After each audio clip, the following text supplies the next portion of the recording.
통해 메마른 땅에 샘물 나게 하시기를 가난한 영혼 목마른 영혼 우리를 통해 주 사랑 알기 원하네. 네, 서로에게 사랑과 축복의 박수 드리겠습니다. 네, 반갑습니다.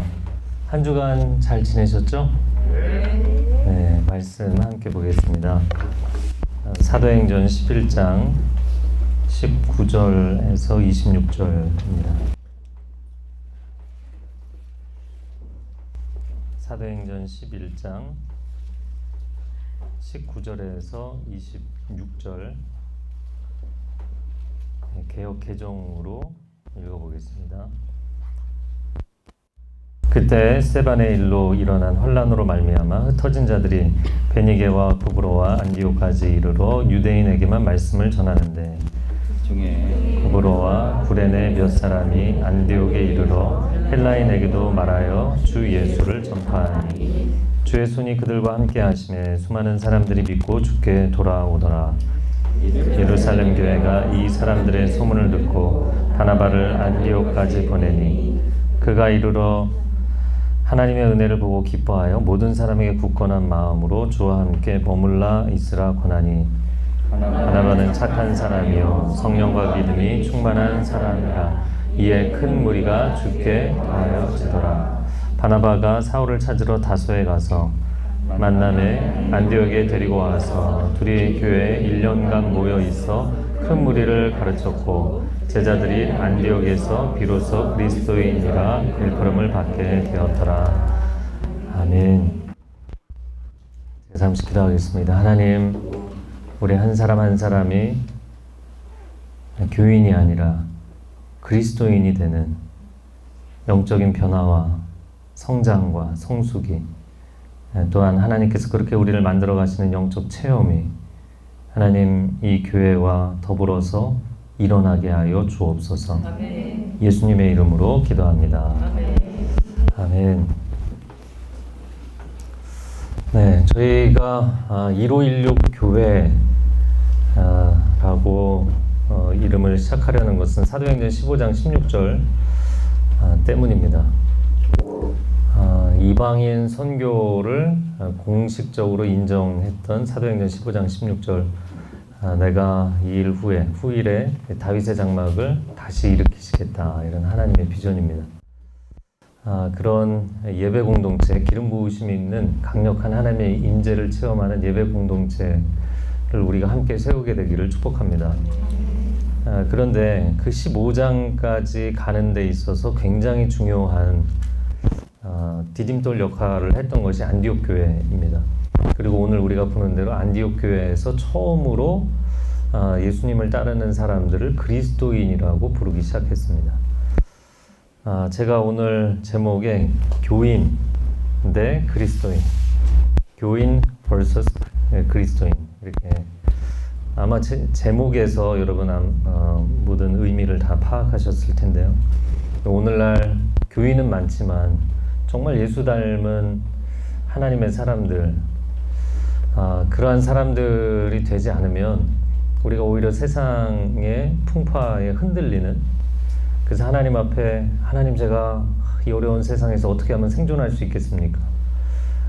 세상의 그 바람에 몸을 가누기 어려운 그런 삶을 살고 있지 않나. 오히려 성령의 바람이 우리를 통해서 일어나서 우리가 가는 곳마다 가정이 변하고 일터가 변하는 그 하나님의 바람을 몰고 다니는 사람들이 되시기를 축복합니다. 네, 세상의 역풍에 맞아서 우리가 쓰러지는 인생을 살아야겠는가? 저는 보기보다 항상 그 영적인 오기가 있는 사람이어서, 물론 인간적인 오기를 부리는 것은 어리석을 수 있겠지만 성령님께서 우리 마음 가운데 주시는 끈기와 오기가 있다고 생각해요. 그것은 내가 주님을 신뢰하기 때문에 주님이 우리에게 주시는 것이라고 믿습니다. 예루살렘 초대교회 역사를 보면 우리가 잘 아는 것처럼 사도행전 2장에 오순절 성령 강림을 통해서 교회가 탄생합니다. 성령의 강력한 역사로 수천 명이 예수님을 믿게 되고 심지어 예수님이 활동하실 때 믿지 않던 제사장들도 돌아간다. 그렇게 기록을 합니다. 그런 가운데 예루살렘 그 공회죠. 사내들인 공회에 박해도 불구하고 교회는 계속해서 영적으로 부흥을 합니다. 그러다가 사도행전 6장에 보면 교회 안에서 구제 사역을 해야 되는데 구제의 대상이 되는 과부 중에서 헬라계 과부들을 잘 케어를 해주지 않아서 이제 문제가 발생을 하죠.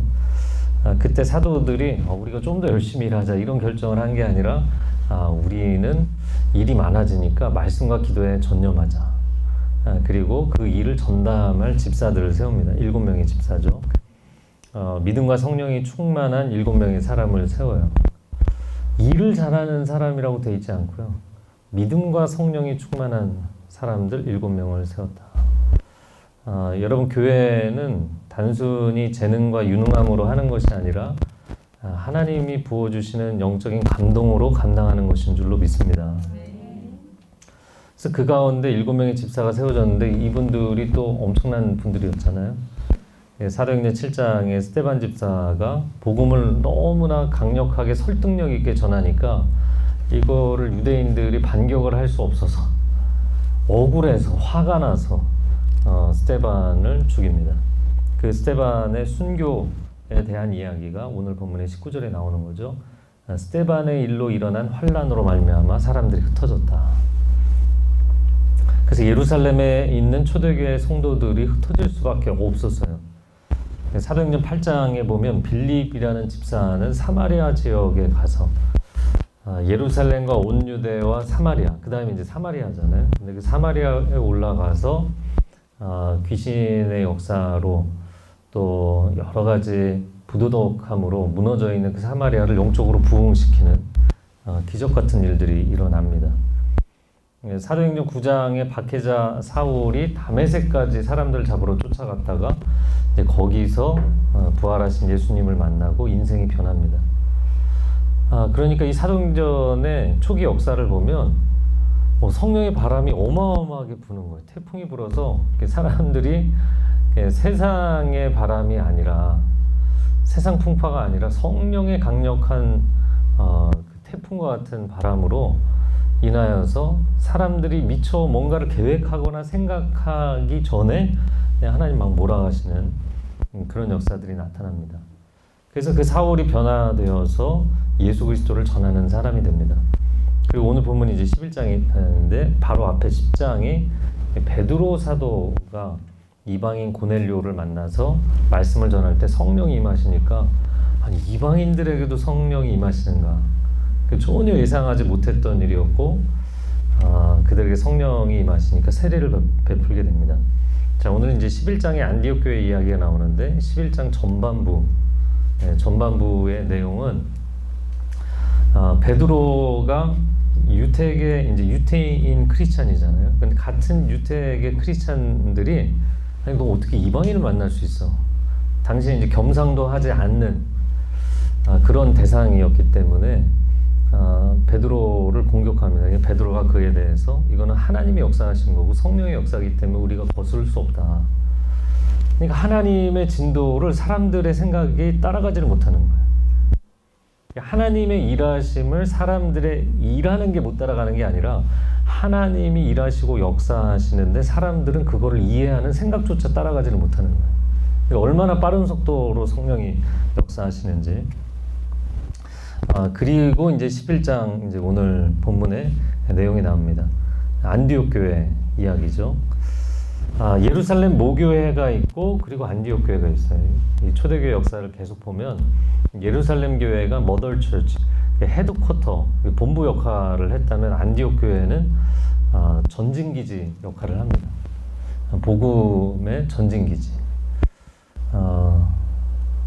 저는 하나님 나라 역사 가운데 예루살렘 교회 역할을 할 교회도 있지만 안디옥 교회 역할을 할 교회들도 필요하다고 생각합니다.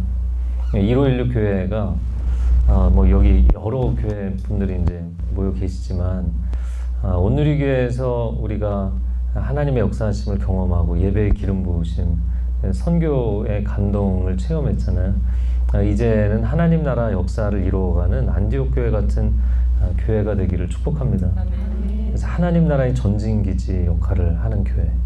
예루살렘 교회는 막 몇천 명씩 모이는 사실 그 당시에 초대형 교회였어요. 초대형 교회였습니다. 근데 안디옥 교회는 그런 규모에 대한 언급이 없어요.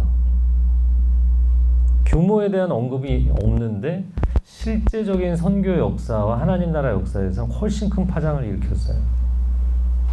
그리고 안디옥 교회는 규모, 숫자에 대한 이야기가 아니라 퀀티티가 아니라 퀄리티, 그 영적인 충실함에 대한 이야기들을 하는 게 안디옥 교회예요. 그래서 안디옥 교회는 성령 충만한 하나님의 사람들, 그리고 예수 그리스도를 닮은 사람들, 할렐루야. 작지만 강력한 하나님의 교회, 그런 교회가 되기를 축복합니다. 오늘 본문의 19절에 보면 그 안디옥 교회의 이야기가 나오게 되는 도입 부분에 대한 설명입니다. 19절, 그때 스데반의 일로 일어난 환란으로 말미암아 흩어진 자들이 베니게, 페니키아, 두로와 시돈입니다. 구브로, 사이프러스, 굉장히 좋은 오늘날 휴양지 섬이라 그러는데 전 안 가봐서 모르겠어요. 하여튼간에 사이프러스, 이게 바나바의 고향이었죠. 그리고 바나바가 그곳에 있는 자기의 소유지를 초대교회 헌물로 냈죠. 안디오커스는 십자군 전쟁에서도 굉장히 지정학적으로 중요한 도시로 나옵니다. 그리고 시리아 안디옥은 로마 제국 안에서도 상당히 중요한 도시였어요. 이런 지역에까지, 그러니까 이스라엘이 있으면 이스라엘 북쪽으로 이 그리스도인들이 박해를 피해서 흩어질 수밖에 없었던 거예요. 근데 이곳은 하나님께서 예수님을 통하여 이미 말씀하셨던 거잖아요. 네, 사도행전 1장 8절에 오직 성령이 너에게 임하시면 너희가 권능을 받고 디나미스를 받고 예루살렘과 온 유대와 사마리아 땅 끝까지 이르러 나의 증인이 될 것이다. 근데 예루살렘 교회가 너무나 부흥하고 감격적이고 좋았거든요. 그러니까 아무도 떠날 생각을 못 하고 있었어요. 그런데 박해가 일어나면서 결국에는 사람들이 흩어질 수밖에 없는, 그러나 그 박해는 성령의 역사하심의 또 하나의 도구가 됐던 것이죠. 여러분, 하나님의 순풍이 불어도 하나님 나라 역사는 이루어지고 사탄의 역풍이 불어도 하나님 나라 역사는 이루어집니다. 우리가 그 본질의 힘을 갖고 있는 사람들이냐가 중요한 거예요. 사탄이 공격을 할수록 본질의 힘은 더 분명하게 강력하게 드러나게 돼 있어요. 그래서 인생의 개인적인 고난을 경험할 때도 그렇고 또 공동체적인 시대적인 고난을 경험할 때도 그렇고 바람이 너무 세게 분다, 이거를 걱정하시면 안 돼요. 그 순간은 내가 얼마나 영적인 무게중심을 갖고 있는 사람인가. 강력한 태풍이 불면 무거운 것도 다 날아가잖아요. 심지어 미국 같은 경우 토네이도 트레일러도 날아가고 집도 날아가고, 쓰나미가 닥친 곳에 제가 이제 청년들 봉사자들 데리고 간 적이 있는데 4층 높이 건물에 3층 사이즈 되는 선박이 올라가서 있고 엄청난 힘이 일어나죠. 그러나 우리가 복음의 능력, 하나님의 사람이라는 명확한 정체성, 이게 견고하면, 영적인 무게중심이 분명하면 어떠한 역풍이 불어도 흔들리지 않습니다. 그래서 고난은 우리가 정말 본질적인 신앙을 갖고 있느냐를 평가해주는 굉장히 중요한 시금석이 되는 거예요. 그래서 고난을 우리는 웰컴하지는 않지만, 그러나 여러분 그때 정말 하나님 앞에 엎드리며 본질적인 신앙을 갖게 되기를 축복합니다. 영적 세계는 강자의 법칙이에요. 제가 그 첫 모임 때부터 그 여러분에게 보내드렸던 글도 그렇고 또 151 처치 채널, 카카오톡 채널 여러분 다 받으셨나요?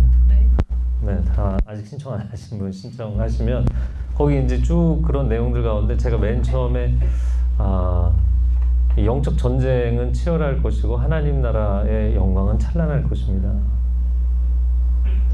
이거는 성경의 패러다임이고 그리고 제가 하나님 일을 하면서 줄곧 체험했던 것인 것 같아요. 가장 크게 힘들었던 것은 밴쿠버에서 연합부흥사역 할 때 그때는 거의 뭐 순교할 것 같았고요. 그래서 제가 순교를 각오했었어요, 진짜로. 하나님 기적 같은 일을 이루어 주셨고, 그리고 두 번째가 이제 카운트다운과 FA 선교 프로그램을 할 때 사탄이 얼마나 싫겠어요. 그 FA 프로그램을 통해서 지금 거의 뭐 누적 250명, 300명 선교사들이 나갔잖아요. 저는 안 나가고 왜 내보냈냐 이렇게 얘기하지 마시고, 전 나가고 싶은데 하나님 안 보내주셔서 못 나가고 있는 거고요. 가끔가다 저희 아내가 당신 지금 하나님 보내셔도 갈 거지? 확인합니다. 그럴 때마다 당연히 언제나 예스이고요. 세 번째, 그러니까 지금이에요. 그러니까 뭐 저뿐만 아니라 동역자들도 그렇고 성도들도 그렇고 저는 여러분이 영적인 이런 역풍이 불 때 그때 내가 누구인가? 내가 진짜 하나님의 경고한 사람인가? 하나님의 전신갑주를 이야기하는 에베소서 6장에서도 이 전쟁의 태풍이 지나가고 나서 마지막에 서 있는 사람들이 될 수 있도록 하나님의 전신갑주를 입어야 된다. 그 얘기를 합니다. 제가 월요 큐티 집회를 할 때였어요. 월요 큐티 집회가 그 당시에 이제 화요성령 집회 쭉 저녁에 집회들이 다 있는데 월요일만 하루 쉬는데 제가 월요 큐티 집회를 시작했거든요. 근데 큐티 사역은 말씀 사역이잖아요. 근데 말씀과 성령은 때려야 뗄 수 없는 모든 성경은 하나님의 감동으로 된 것이고 경의 모든 예언은 사사를 풀 것이 아니니 이는 경의 모든 예언은 성령의 감동하심을 받은 사람들이 받아 쓴 거잖아요. 그러니까 성경 자체가 성령님의 작품인 줄로 믿습니다. 저는 말씀과 성령으로 우리가 모두 충만한 사람들이 되기를 바라는데 그래서 월요 큐티 집회를 하면서 말씀 사역이지만 중보기도팀을 세웠고 한 40여 명의 중보기도팀이 모였어요. 그러면서 중보기도를 정말 열심히 하시는 분들이 모였는데 그 가운데 한 집사님의 따님이 같이 와서 중보기도를 하겠다고 참여를 했어요. 근데 중보기도를 하면서 하나님의 임재도 체험했지만 이 영적으로 어둠의 세력들이 공격하는 거를 처음으로 경험을 했어요. 그러더니 저한테 와서 얼굴이 하얗게 질려가고 저는 알고 싶지 않아요. 이 영적인 세계를. 그러더라고요. 그래서 제가 정색하라고 얘기했어요. 너 전쟁터 한가운데 서서 눈 감고 있는다고 전쟁이 그냥 지나갈 줄 아니? 넌 지금까지 영적 전쟁터 한가운데서 눈을 감고 있었을 뿐이야. 눈을 뜨고 정신을 차리고 싸워야지. 싸워서 이겨야지. 여러분 영적인 세계를 경험할 때 우리가 이제 성령의 역사도 경험하지만 영적 세계에 민감해지면 사실 빛과 어둠의 양면에 다 민감해지게 돼 있거든요. 여러분이 성령의 감동하심을 쫓아가면 이 악령이 가만두지 않아요. 여러분이 평상시에 평안하게 지낸 것은 주님의 은혜일 수도 있지만 별로 유의미하게 살지 않았기 때문일 수도 있어요. 진짜 여러분이 결단을 하고 나서면 가만히 둘 수 없어요, 사탄이. 반드시 방해를 하게 돼 있거든요. 그래서 여러분 영적인 전쟁터에서 승리하는 체험들이 있으시기를 축복합니다. 네. 그래서 여러분이 사탄의 세력이 공격하면 하나님 나라를 위해서 유의미한 걸음을 걷고 있구나 이걸 생각을 하셔야 돼요. 자, 그렇게 흩어진 사람들이 그 페니키아, 사이프러스, 안디오코스까지 가서도 유대인에게만 말씀을 전했다. 하나님은 흩으셨어요. 그런데 이 유택의 그리스도인이 된 사람들이 아직도 패러다임 전환이 안 되고 있는 거죠. 그럼 하나님 왜 땅끝까지 보내시겠어요? 땅끝에 가서 거기에 있는 소수의 유태인들에게만 복음 전하라고 보내신 게 아니잖아요.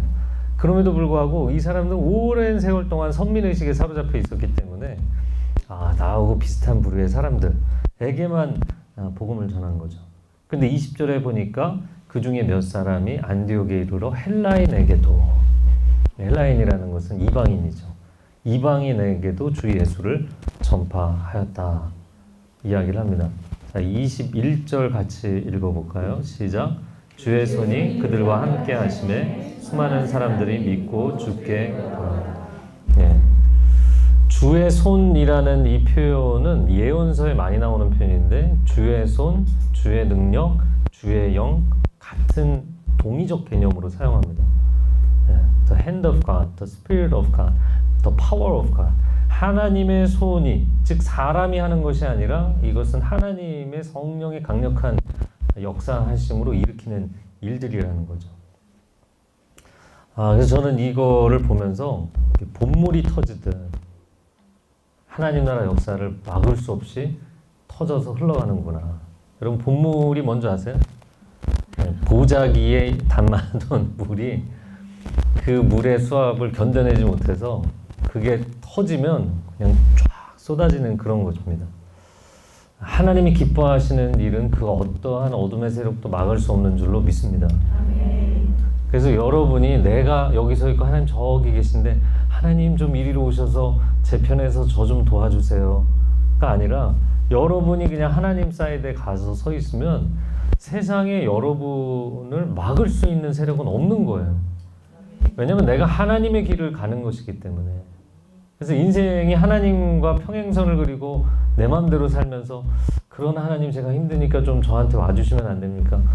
물론 가끔은 도와주세요. 그러나 내가 하나님의 길을 선택하고 그분과 함께 동행하면 세상에 거칠 곳이 없는 것입니다. 이건 영적 교만을 얘기하는 게 아니에요. 영적인 확신과 자신감의 문제입니다. 성령의 역사는 그 어떠한 세력도 막을 수 없는 줄로 믿습니다.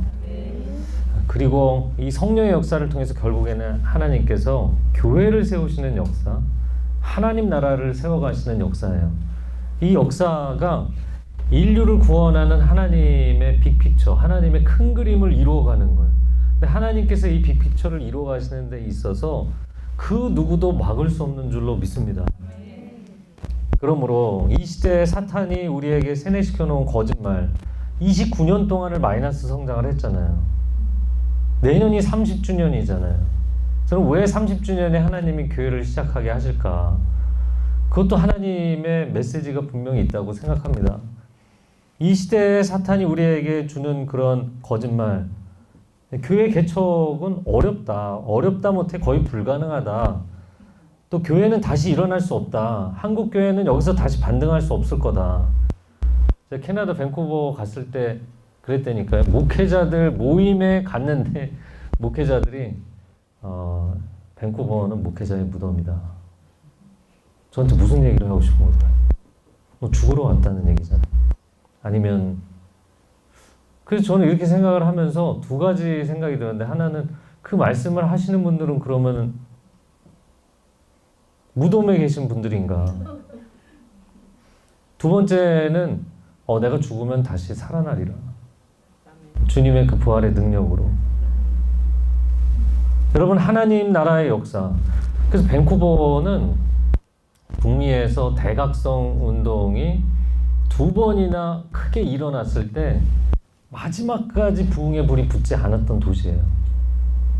인본주의의 본산이고 동성애자들의 천국이고, 이 표현은 제가 쓴 게 아니라 멕시코 선교 가는데 멕시카나 에어라인 기내 잡지에 동성애자들의 천국 이렇게 써 있었어요. 동성애자들이 천국이고 신흥 마약 제조 유통의 중심지이고 사탄교회가 있는 곳이고 헤드쿼터가 정말 뭐 영적으로 말로 다 할 수 없이 처참한 동네예요. 교회는 결코 부흥할 수 없고, 그런 교회의 영적인 오명을 하나님 벗겨주십시오. 이 땅에 하나님이 살아계시다는 걸 보여주십시오. 영적인 패배주의에서 교회가 일어나게 해주십시오. 근데 그거는 제가 원하기보다 하나님 더 원하시는 거잖아요. 저는 하나님이 기뻐하시는 일은 반드시 이루어진다고 믿습니다. 제가 목회자들 찾아다니면서 얘기하니까 부흥은 하나님이 일으키시는 것이 당신이 일으키는 게 아니다. 네, 맞습니다. 그러나 하나님은 준비된 사람을 통해 일하시는 줄로 믿습니다. 저는 제가 아니어도 상관없습니다. 저는 그냥 씨만 뿌리고 나중에 다른 사람이 추수해도 상관없습니다. 그러나 저는 이 상태를 그대로 두고 볼 수는 없습니다. 하나님은 이 땅에 살아계십니다. 하나님 이 땅도 변화시키실 수 있습니다. 이 땅의 영적인 패배주의를 넘어서서 하나님의 승리를 선포하는 사람들이 나와야 될 줄로 믿습니다. 여러분, 그런 하나님 나라가 이 시대 가운데 정말 세상의 손가락질과 조롱을 당하는 시대가 됐잖아요. 여러분이 그리스도인인 것이 자랑스러운, 여러분이 생명을 살리는 교회 사역을 하는 것이 자랑스러운 그런 사람들 되시기를 주님의 이름으로 축복합니다. 22절 말씀에 보면 예루살렘 교회가 이 사람들의 소문을 듣고 바나바를 안디옥까지 보내니 이렇게 되어 있습니다. 예루살렘 모 교회에서 실태 파악을 하기 위해서 사람들을 보낸 거예요. 성령께서 일하시고 역사하시니까 사람들이 뒤이어서 이제 움직이죠. 여러분, 영적인 패러다임 체인지를 이루시는 분은 사람이 아니고 하나님이십니다. 사람이 주인 되는 교회 말고요, 성령님이 주인 되시는 교회. 제가 오늘의 교회 한 목사님 처음 그런 세우신 모토들을 보면서 성령님이 이끄시는 교회, 사람이 주인 되지 않고 성령께서 일하시고 주도하시고 역사하시는 교회. 그러면 이렇게 머리가 말짱한 사람들이 볼 때는 그럼 성령님이 주인 되신다는 거를 뭘로 어떻게 증명하냐. 목사가 얘기를 한 거를 본인 개인 생각인지 그게 성령이 감동하셔서 한 건지를 그걸 어떻게 판단하냐. 이런 생각이 들게 돼 있거든요. 그런데 제가 밴쿠버에서 사역할 때도 그랬지만 성령이 역사하시는 것은 모두가 알게 되더라고요. 제가 교인이 300명 됐을 때 240명에서 성인 교인이 300명, 320명, 그래서 거기는 그 Fire Evacuation Plan이라고 그러는데 그 화재 시에 대피하는 그 법에 따라서 그 장소의 인원수를 넘기면 안 돼요. 우리나라도 요즘은 이제 그게 타이트해지고 있는데 그 300석인데 300명이 자꾸 넘으니까 결국엔 이제 교회를 옮길 수밖에 없게 되는데 그런데 교인이 300명일 때 제가 정말 집회하다가 성령의 감동하심으로 내년에 이 땅에서 3,000명의 하나님을 예배할 것입니다. 그러고 막 선포했거든요. 그리고는 사무실에 돌아와서 내가 왜 그런 말을 했지? 그러고는 정신을 차려야지. 그리고 다음 주에 또 올라와서 또 그 선포를 하고 있는 거예요. 근데 희한한 거는요, 밴쿠버에서 한인들이 그냥 일반 한인들이 모인 것도 조수미 씨가 와서 하루 저녁 콘서트 할 때 2,700명 모인 게 최대 인원이었거든요. 3,000명이 모인다는 거는 있은 적이 없는 일인 거예요. 근데 제가 3일 동안 예배 부흥 컨퍼런스를 하고 그것도 자기 회비까지 내면서 어떤 목사님이 그러더라고요. 야, 서울에서 진짜 유명한 목사님이 와서 하루 저녁 집회를 해도 사람들이 공짜로 오라고 해도 안 오는데 무슨 3,000명이 오냐. 그것도 자기 회비를 내고. 그것도 3일 동안 오전, 오후, 저녁. 말도 안 되는 얘기다. 말도 안 되는 얘기였어요. 그런데 하나님께서 결국에 그 일을 하시는데 제가 한 3번째 올라가서 그 집회를 인도하니까 성도들이 저한테 와서 목사님 3,000명이 모이려면 어디를 가야 됩니다. 이 얘기를 하기 시작하더라고요. 그러니까 제가 제정신이 아닌데 모든 성도들이 다 제정신이 아니게 되더라고요. 이 사람들도 다 미친 거예요. 밴쿠버에서 그런 일이 없었거든요. 그러면은 그걸 어떻게 아냔 말이죠. 제가 오늘 낮에 성경법 하면서도 그런 얘기 했는데 노아 홍수 때 사람들이 비로 하나님 세상을 심판하는데 이걸 못 믿었던 것은 그때까지 비가 왔다는 기록이 없거든요. 비를 본 적이 없는 사람들이 비가 와서 세상을 하나님이 징계하신다 그러니까 어떻게 믿겠어요. 그래서 그 당시에 성도들이 목사님 이건 하나님이 하실 수 있습니다. 저희가 교인이 300명인데 한 사람이 10명씩만 초대하면 3,000명입니다. 할렐루야. 저 그 생각까지는 못했는데 뭐 그런 얘기를 막 하시더라고요. 그리고 교인들이야 뭐 순수하니까 그럴 수 있다고 하지만 죄송합니다. 임직자들에게. 장로님이 오셔서 저한테 아버스포드에 트라덱스라고 있는데 이 비행기 경납고를 개조해서 만든 거기 한 3만 명도 들어가는데 거기 가보시겠냐고. 장로님들이 그런 얘기를 하시더라고요. 근데 이게 행사를 만약에 그런 큰 컨퍼런스를 하면 돈을 어마어마하게 사실은 써야 되거든요. 교회 그 당시 갖고 있는 재정으로 뭐 턱도 없는 곳이고 결국에 하나님께서 이 일이 일어나게 하시고 첫날 3,000명이 오고 마지막 날 4,000명이 오고 영적인 패배주의에서 하나님 벗어나도록 크게 목사를 하셨어요. 할렐루야. 근데 그 집회가 끝나고 나서 저희 교회에서 제가 볼 때 가장 생각이 말짱하게 깨어 있으신 한 집사님이 저를 찾아오셔서 목사님, 사실은 목사님이 그 얘기할 때 저는 믿어지지 않았습니다. 믿을 수 없었지만 그냥 가만히 있었습니다. 근데 제가 이 집회가 이루어지는 것을 보면서 이 땅에 불가능한 일이 가능케 되는 것을 보면서 하나님께서 우리를 통해서 일하시는 것을 체험하게 됐습니다. 여러분, 성령이 역사하시면 우리 모두가 알게 되는 영적 체험이 일어나게 됩니다. 사람이 주인 되는 교회가 아니라 성령님이 주인 되시는 교회 되기를 원합니다. 사람의 계획표가 아니라 성령님의 계획표를 따라가는 교회 되기를 원합니다. 연중 계획 세울 거예요. 저도 굉장히 계획이 치밀한 사람이에요. 전 대학생 때 5분 단위로 계획표 써서 산 사람이에요. 5분이면 단어를 몇 개를 외울 수 있고 5분이면 내가 이메일을 2개는 보낼 수 있고 뭐 그런 생각하면서 사는 사람이에요. 재정 계획 세우는 거, 연중 계획, 애뉴얼 플랜 세우는 거 다 중요하다고 생각합니다. 어떤 일을 이루기 위해서 액션 플랜, 단계별로 어떤 일을 해야 되는지 저는 30대 초반부터, 그러니까 밴쿠버 가기 전부터 그냥 못 누리기 위해서 가장 어린 나이에 계속 기획서 쓰던 사람이에요. 기획하는 것, 계획 세우는 게 얼마나 중요한지 압니다. 그러나 성령님이 역사하시면 언제든지 변경할 수 있어야 돼요. 그걸 못하는 교회는 사람이 주인인 교회예요. 하 목사님이 방배동에 크게 이제 부지를 해서 교회를 세우시려고 했잖아요. 그런데 거기에 뭐 모두가 작정하고 다 했었어요. 그런데 갑자기 플랜을 바꾸셔서 이거를 내려놓고 그 당시에 이제 비전교회, 비전교회 국내 캠퍼스교회 하나님이 갑작스럽게 그런 로컬 교회들을 막 세우게 하셨는데 이게 하나님의 뜻입니다. 하나님이 계획을 바꾸셨습니다. 그 얘기를 하 목사님 하시는 거를 보면서 저는 두 가지 생각이 들었는데, 한 가지는 아니 성도들은 어떻게 하나?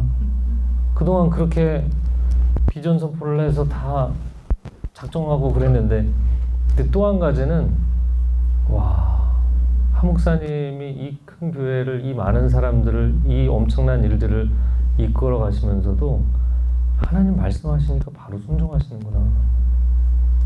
그래서 오늘 이 교회는 거기에 큰 대성전을 지을 수 있었지만 안 지은 거예요.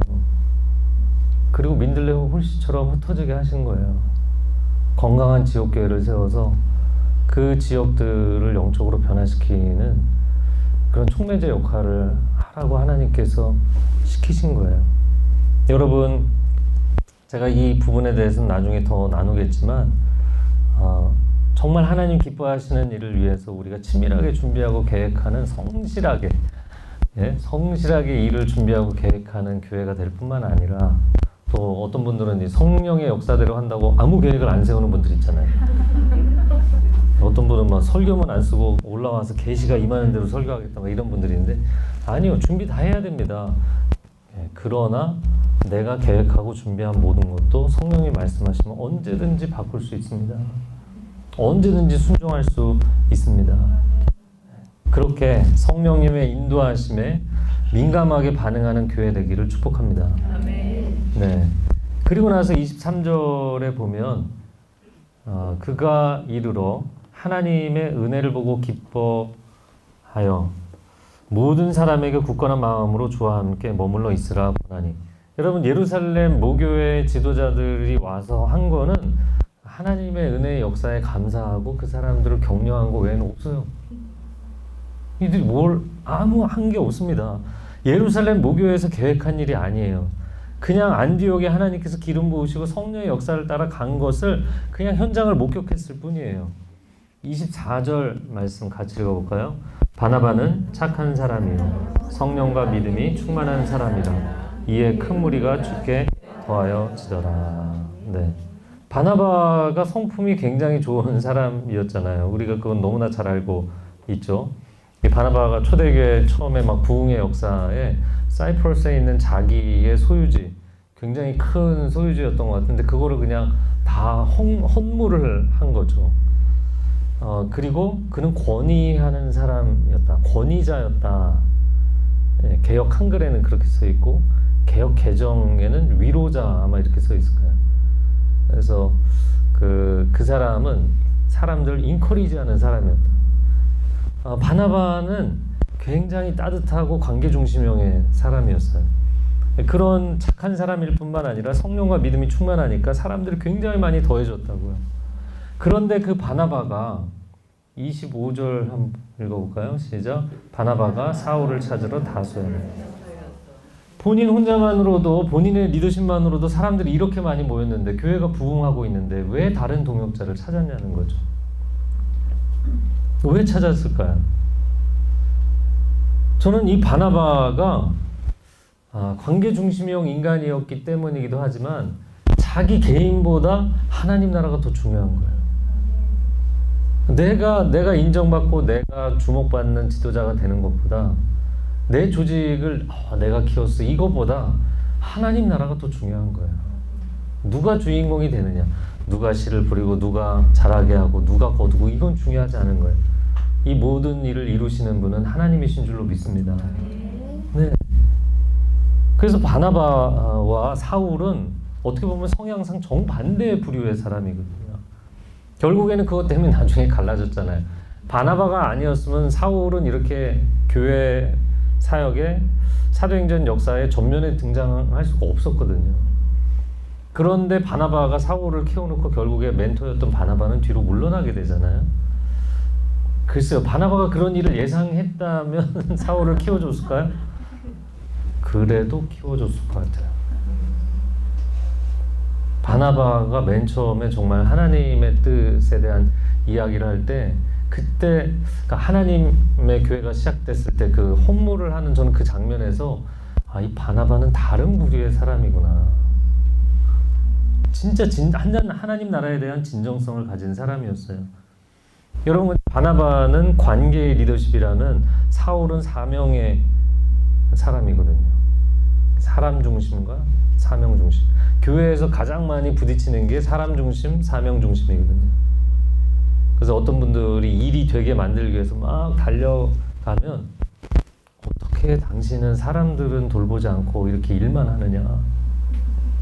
그런데 이제 사명자들은 또 앉아서 노닥거리고만 있는 걸 참을 수가 없거든요. 여기 이렇게 목숨 걸고 우리가 사명에 헌신하고 있는데 맨날 그렇게 앉아갖고 있어야 되냐. 주여. 그래서 보통 우리가 이제 사람의 기질을 둘로 나눌 때 일 중심이냐 관계 중심이냐 이렇게 얘기하는 거잖아요. 이 둘은 만날 수 없는 평행선이에요. 그리고 교회에서 마르다와 마리아는 공존하기 굉장히 힘들어요. 바울과 바나바는 협력하기 굉장히 힘들어요. 그런데 이 두 사람이 함께 안디옥 교회를 일으켰을 때 거기에서 놀라운 폭발적인 역사가 나타났다는 거예요. 제가 이 관계 문제에 대해서 다시 한번 그 메시지를 나눌 건데요. 저는 진짜 다양한 사람들이 이 교회 안에서 다 행복하게 어울렸으면 좋겠어요. 약간 아멘을 주저하시잖아요. 이게 나랑 정말 안 맞는 상극의 부류들이 있거든요. 왜 이렇게 웃으시나? 상극의 부류들이 있어요. 근데 그걸 어떻게 하겠냐는 거예요. 제가 밴쿠버에서도 그런 일이 있었는데 한 집사님이 막 울면서 제 사무실에 찾아오셨고 난 이 교회를 떠날 거라고. 왜 그러시냐고. 그 싱어 하시던 분인데 진짜 성령 충만한 분이었어요. 그 찬양 하실 때 싱어지만 그냥 서 있는 사람들이 그 서 있는 모습 자체로 기름 부으심이 흘러가는 사람들이 있거든요. 그런 정말 하나님 앞에 전심으로 예배하는 예배자였어요. 근데 갑자기 떠나시나요? 왜 그러시냐? 주변에 있는 자매들이 화려하게 입는다고. 이분이 주로 이제 좀 프린트가 명확한 꽃무늬 뭐 이런 것부터 해서 화려한 옷을 주로 입으시는 선호하시는 스타일인데 화려하고 뭐 그렇게 외모의 치장에 신경 쓰는 사람이다 이렇게 얘기를 한다는 거예요. 제가 볼 때는 그게 아니었어요. 그러면서 이분이 울면서 무슨 얘기를 하냐면 그 챔버팀의 모 집사는 몇백만 원짜리 명품백을 들고 다니는 건데 저는 이거 동대문에서 3만 원짜리 입고 다니는 겁니다. 근데 이분이 뭐 이렇게 하여튼 미인에 화려하게 생긴 분이에요. 화려하게 입어야 맞는 거예요. 그게 어울리는 사람이에요. 주변 사람들이 뭔가가 그게 이제 마음에 안 드는 거죠. 제가 무슨 잘못을 했습니까? 제가 과소비를 했습니까? 제가 뭘 했습니까? 그러시더라고요. 그래서 그냥 사람들 신경 쓰지 마시고 하나님만 바라보고 예배하십시오. 자신이 차분하게 좀 이렇게 문화적으로 튀지 않게 그렇게 하고 다니시는 분들은 그렇게 화려하게 하고 오는 분들이 도저히 용납이 안 되는 거예요. 왜 용납이 안 되는지 모르지만 용납이 안 되는 거예요. 그리고 조용하게 묵상 기도하시는 분들은 크게 기도하는 사람들이 용납이 안 되는 거예요. 게다가 방언 기도할 때는 그나마 좀 나은데 또박또박 집안 사정 다 얘기하고 그거 듣느라고 내기도 못하고 바로 뒤에 앉아서 얘기하고 막 이런 분들 있잖아요. 그거 갖고 컴플레인 하시는 분이 있으면 자리를 옮겨 앉으시라고 그렇게 얘기를 해도 나는 내가 고수하는 자리가 있다. 왼쪽에 앉아서 내가 몇 년째 지금 기도를 하고 있나 오른쪽으로 못 갔나. 근데 교회 안에서 서로가 은사와 기질이 달라서 서로 하나가 되지 못하고 용납이 안 되는 사람들이 있더라고요. 제가 이제 교회 함께 기도하시면서 같이 이제 교회 시작하실 분들 교회 시작하기 전에 그리고 시작하고 나서 또 뭐 매년 조금 정기적으로 하고 싶은 사역이 은사 배치 세미나거든요. 여러분 각자의 은사가 무엇인지를 본인이 아셔야 되고 본인이 어떤 사역을 섬길 때 가장 행복한지를 아셔야 돼요. 우리는 교회 사역에 뭐 온누리 교회는 진짜 은사 사역을 하기 참 좋은 교회예요.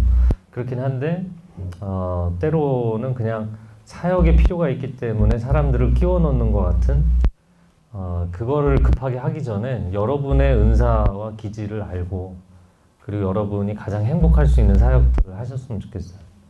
그리고 그런 다양한 기질의 사람들이 서로 너무너무 행복하게 잘 지낼 수 있는 그런 교회를 만든다는 게 무엇인지를 경험했으면 좋겠어요. 저를 한번 따라해 보시겠어요? 교회는 사람이 사명이다. 사람 중심, 사명 중심이 따로 있는 게 아니고요. 사람을 살리기 위해서 이 모든 일을 하는 거예요. 그래서 어떠한 기질, 어떠한 유형의 사람도 주님을 만나면 변화되는 줄로 믿습니다. 어떠한 기질, 어떤 유형의 사람도 주님이 주인 되시는 교회 안에 들어오면 행복해질 줄로 믿습니다. 그런 교회를 세우는 게 우리에게 너무너무 중요합니다. 근데 이걸 하는 데 있어서 중요한 것은 사람 살리는 일을 끊임없이 교회가 해야 돼요. 네, 그거를 놓치면요. 그거를 놓치는 순간 교회가 희한한 방향으로 흘러갑니다. 교인들끼리 싸웁니다. 사람 살리는 일이 교회 안에서 끊임없이 일어나야 됩니다. 예전에 한 목사님께서 그런 얘기 하신 적이 있어요. 저희 부교육자들에게 교인들이 맨정신으로 가만히 있게 놔두면 안 된다. 끊임없이 성령의 강력한 역사와 기적으로 맨정신으로 있지 않게 해야 된다. 그렇게 얘기를 하시더라고요. 그래서 다들 의아해서 이렇게 쳐다보니까 사람이 맨정신으로 있으면 다 말짱하게 깨서 인간적인 생각을 하고 인간적인 잣대로 판단을 하게 된다. 우리는 하나님의 역사하심에 내가 이게 뭐지? 그러면서 그냥 따라가야 되는 거라고. 한목사님 그런 얘기 하셨어요.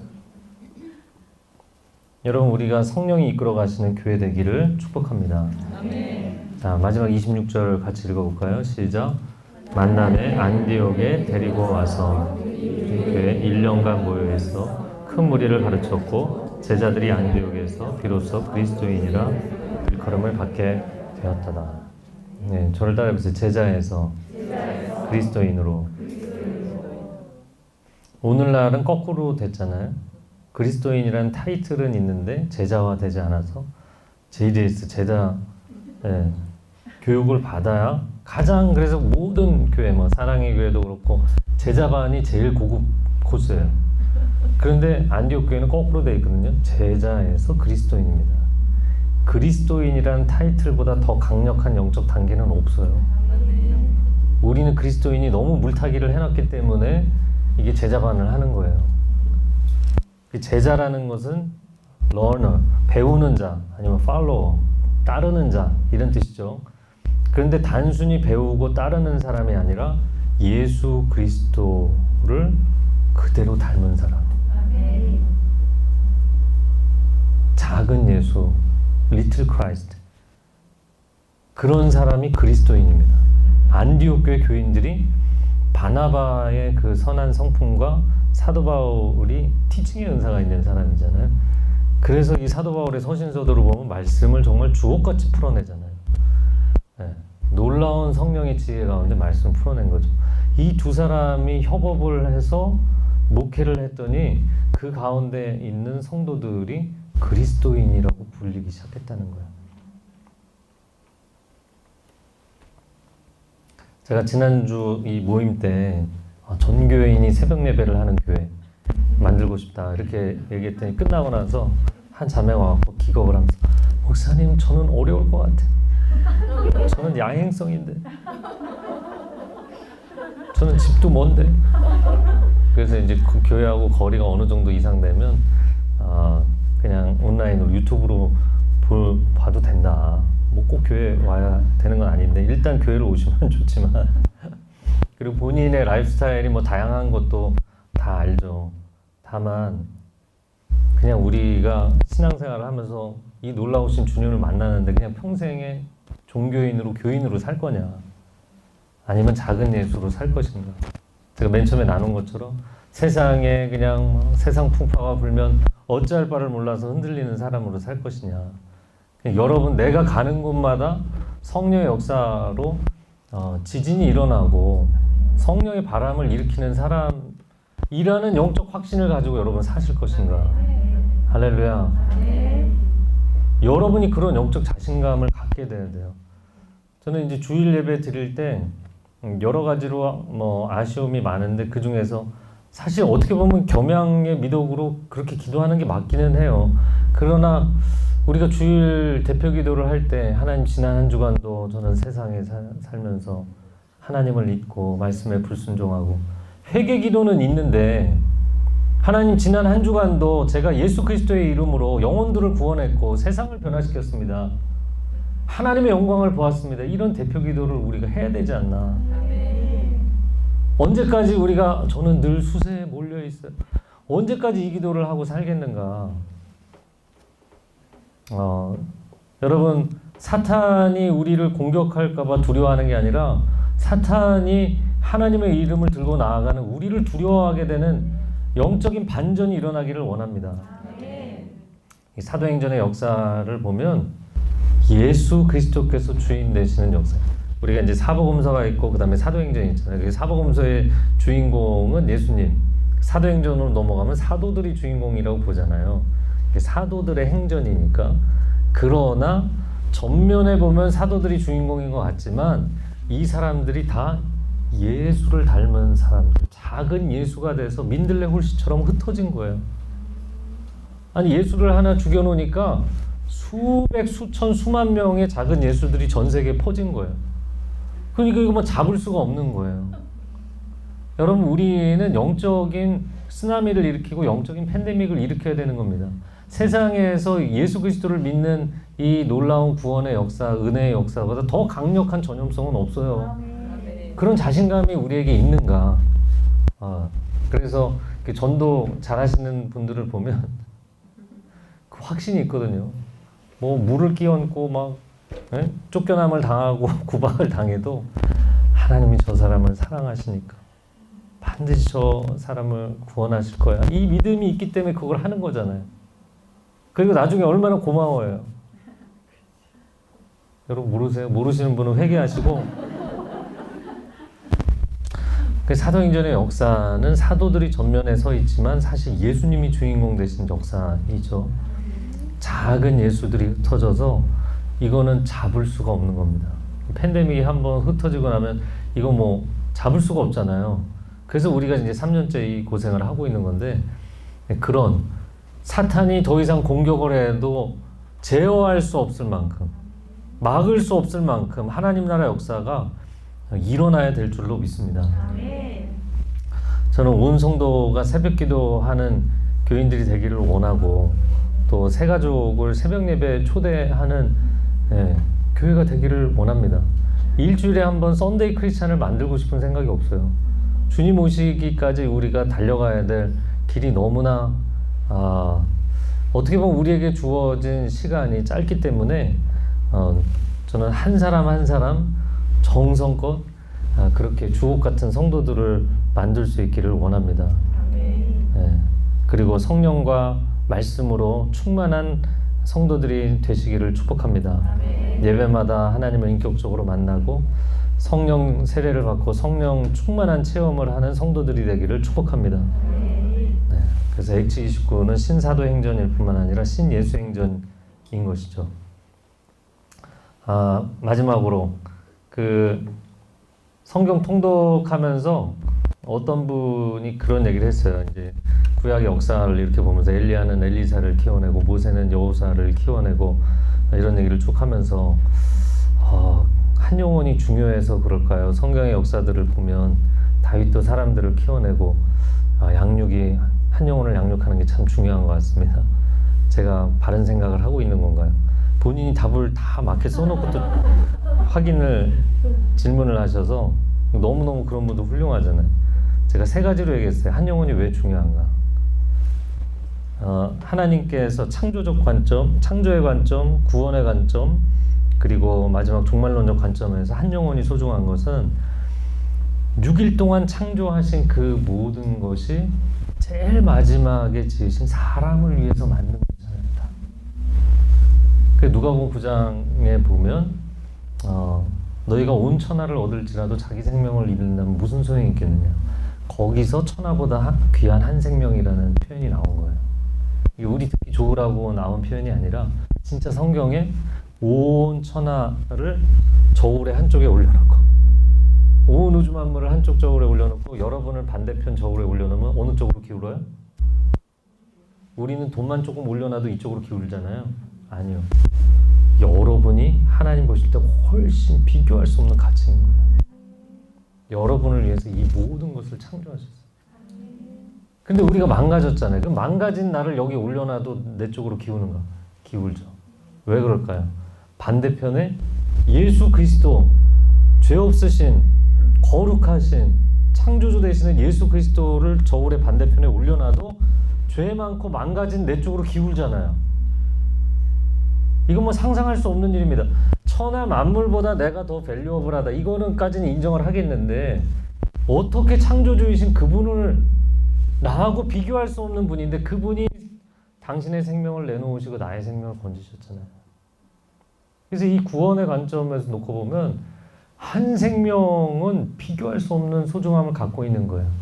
근데 마지막 이 하나님의 구원 역사를 완성하는 종말론적 관점에서 놓고 보면 우리가 로마서 5장에서 이제 대표성의 원리를 설명하는 게 한 사람이 결국에는 그 한 사람 때문에 죄가 세상에 죄와 사망이 들어오고 한 사람 한 분 예수 그리스도 둘째 아담이신 그리스도를 통하여서 세상에 죄 사함과 구원의 생명의 역사가 들어옵니다.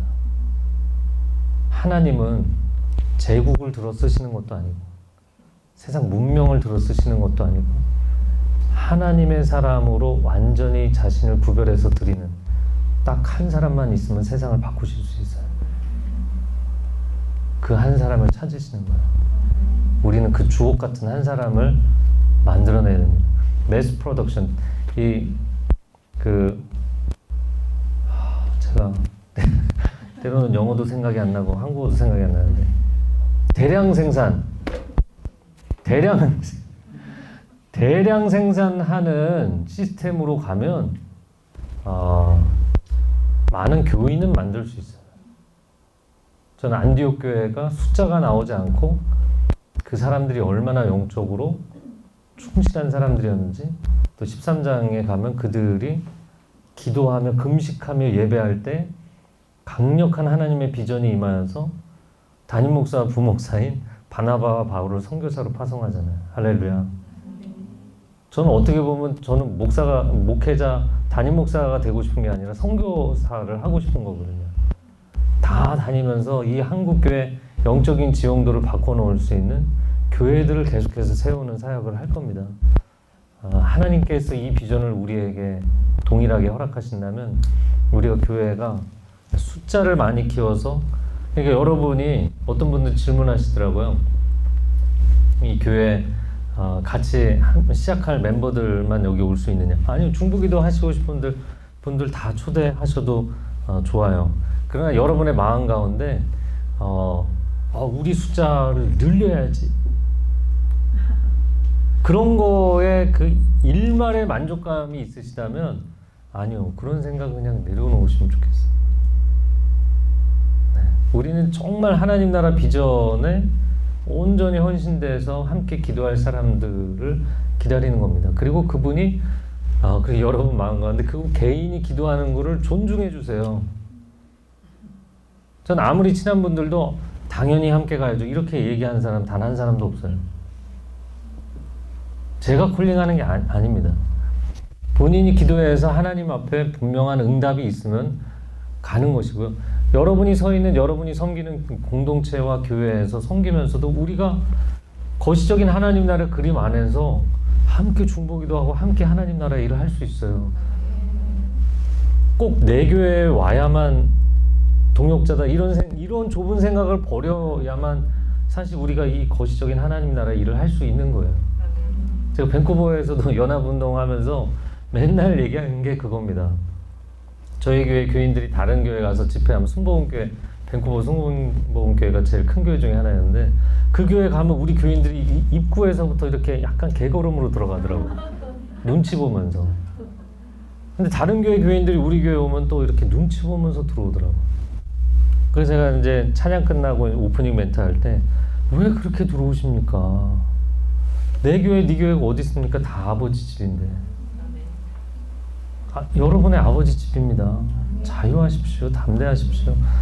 우리는 내 교회, 내 교회가 없습니다. 우리는 하나님 나라를 세우고 싶을 뿐입니다. 네.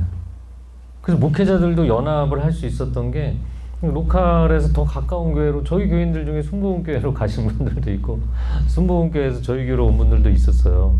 그런데 저희 목회자들끼리도 그 집사님 거 바로 교회 댁 앞에 있고 또 자녀들이 거기를 다녀서 가게 됐는데 잘 부탁드립니다. 잘 케어해 주세요. 정말 좋은 분입니다. 또 어떤 성도님이 저희 교회 오게 되면 또 순복음교회 목사님 저한테 그렇게 기도 제목 알려주시고 케어를 부탁하고. 여러분, 우리가 하나님 나라에 헌신된 사람들이 돼야 돼요.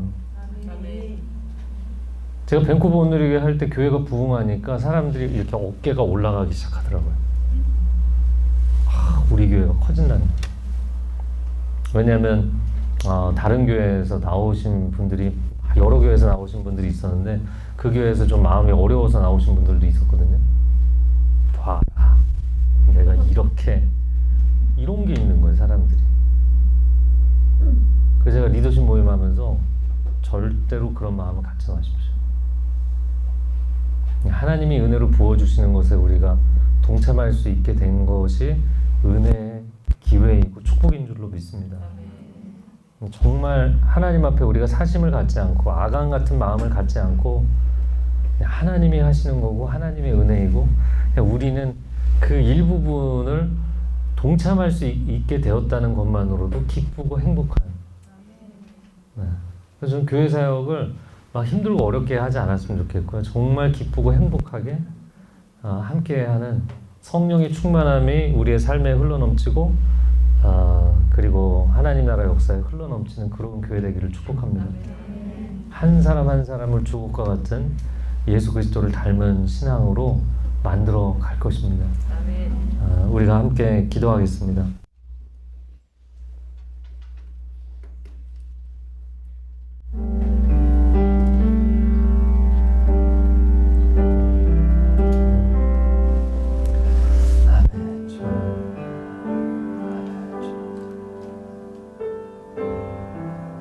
예수님 닮기를, 예수님 보기를 원합니다. 우리 모두가 예수님 닮은 사람들이 되기를 원합니다. 예수 그리스도 그 이름을 부르는 것이 우리에게 단순히 어떤 개념이나 구호가 되는 것이 아니라